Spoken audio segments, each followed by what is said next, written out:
السلام عليكم ورحمة الله وبركاته. أهلا بيكم حبايبي، عاملين ايه؟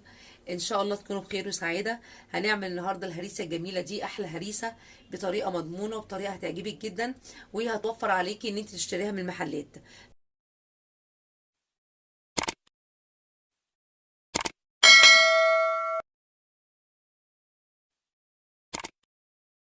بنستخدمها في المحاشي، طبعا بتخلي المحاشي ريحة في منتهى الجمال. وبنستخدمها كمان لو حضرتك عايزة تخللي أي مخللات، على طول بنطلعها من الفريزر ونحط منها، بتسهل لنا الوقت وبتخلي الأكل طعمه روعة. يلا بينا نشوف الطريقة. عندي قرون الشطه الحاميه اهي، شايفين حضراتكم عامله ازاي؟ طبعا احنا غسلناها كويس جدا، دي مغسوله كويس قوي متصفيه. نبدا بقى نشتغل فيها. هنحطها كلها قرون شطه حاميه زي كده، مش حاطه عليها فلفل رومي ولا فلفل اللي هو البارد، عاملاها كلها بالطريقه دي. هنبدا نعمل ايه؟ حضرتك عايزه تلبسي جوانتي البسي جوانتي، عايز تعمليها من غير جوانتي ما تقلقيش خالص، هقول لحضرتك هتعمليها ازاي. اول حاجه هنمسك المقص بتاعنا كده، وهنمسك قرن الفلفل كده بتاعنا من العنقود بتاعه. نبدا بقى نشتغل كده.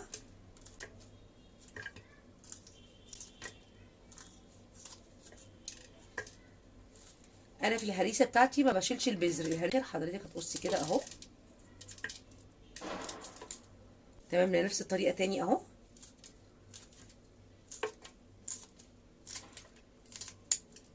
ما تقلقيش خالص، لما تلبسيش جوانتي مش هيحصلك اي حاجه، ايديك مش هيحصل لها حاجه، بس اهم حاجه تمسكيها بالطريقه ديت.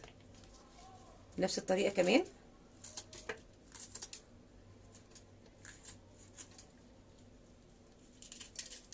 معاكم هنا اخر واحده، واضربها في الكبه بتاعتي، وبعد كده هوري حضراتكم بعد كده هنعمل ايه.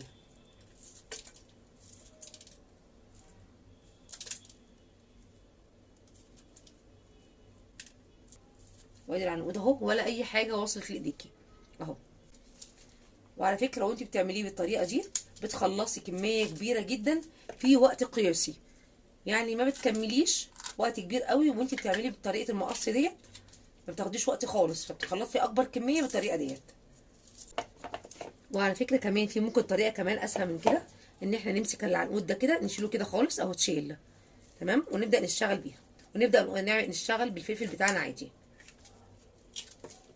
بص حضراتكم اهي، هنشيل العنقود كده اهو، العنقود دي تشيل، وهنشيل الحته الخضراء الصغيره دي، ونبدا نقطع قرن الفلفل بتاعنا عادي جدا. هنا قدامك كده طريقتين تشتغلي بيهم اهي اهو. هتشيليه كده، هتشيل خالص. هخلص باقي الكميه وارجع لحضراتكم تاني.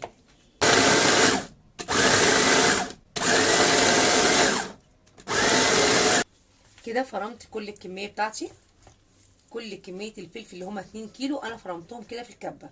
انا فرمتهم على مرتين عشان يعني اطلع احسن نتيجه، وعشان الكبه بتاعتي ما تبصي. تمام. مع في المرتين كل مره حطيت فيها ربع كوبايه خل، فال2 كيلو دول خدوا بالظبط نص كوبايه خل. تمام، هنعمل ايه بعد كده؟ هضيف عندي كده نص معلقه صغيره من ملح الليمون، لان الهريسه دي بتقعد من السنه للسنه. تمام، هنقلبها كده كويس قوي.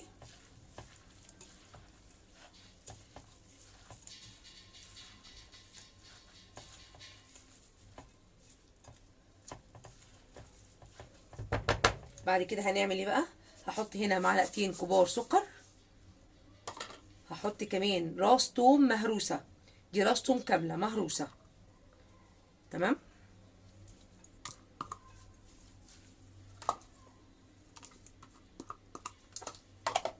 بعد كده نحط ايه؟ معلقتين كبار كزبره ناشفه، دي معلقتين كبار من البابريكا اللي هو فلفل حلو، وهنقلبهم كويس جدا مع بعض.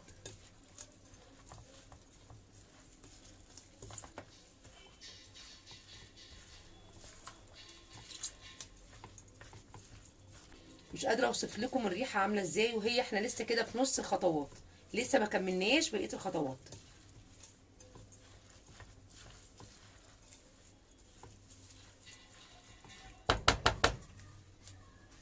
اخر حاجه عندي هضيفها هنا نص كوبايه من الزيت، اخر حاجه هضيفها نص كوبايه من الزيت.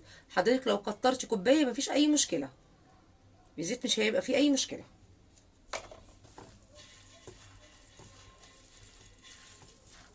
برضه هنقلبها كويس جدا مع بعض.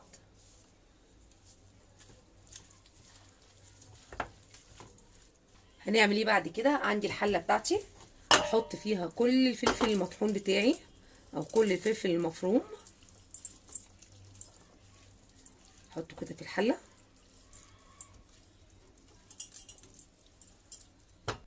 بصراحه لازم اتاكد ان كل حاجه من الفلفل او في البوله بتاعتي تكون نزلت في الحله عشان استفاد منها.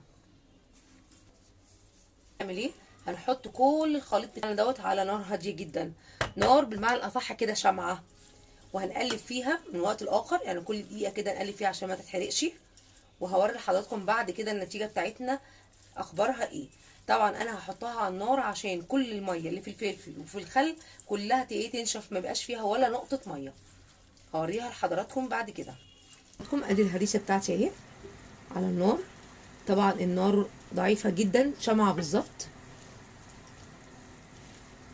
ودي لسه فيها ميه اهي. طبعا انا هستنى لحد الميه دي ما تنشف خالص منها، وكل 5 دقايق نقلبها عشان ما تتحرقش مننا.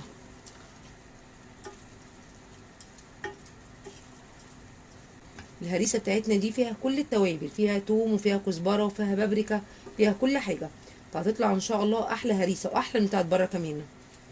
كده الهريسه بتاعتنا بعد ما استوت خلاص، بصوا حضراتكم عامله ازاي، وبصوا الحله من تحت عامله ازاي، مفيش فيها اي نوع من انواع الحرق ولا اي حاجه. اهم حاجه في الهريسه دي وهي بتستوي حضرتك لازم تقلبيها كل 5 دقايق عشان ما تتحرقش من تحت وما تبقاش احلى حاجه. تمام، هخليها تبرد خالص واعبيها في البرطمانات واوريها لحضراتكم. كده خلصنا الهريسه بتاعتنا وعبيناها كمان في البرطمانات. انا كنت عامله 2 كيلو، ال 2 كيلو عامل البرطمانين دول. هنقول طريقه حفظها ازاي. حضرتك لو هتحفظيها في الفريزر هتحفظ زي ما هي كده، هنقفلها بالغطا بتاع البرطمان وخلاص على كده تحفظيها في الفريزر. طب احنا هنستخدمها هنعمل ايه؟ هنروح حاطين عليها حبه من الزيت كده بحيث يغطوا الهريسه بتاعتي خالص،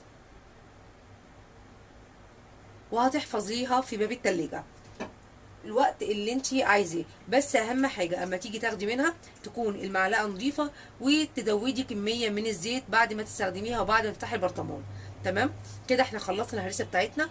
ارجو لو عجبكم الفيديو تعملوا لايك وتعملوا شير وتعملوا سبسكرايب للقناه، والسلام عليكم ورحمه الله وبركاته.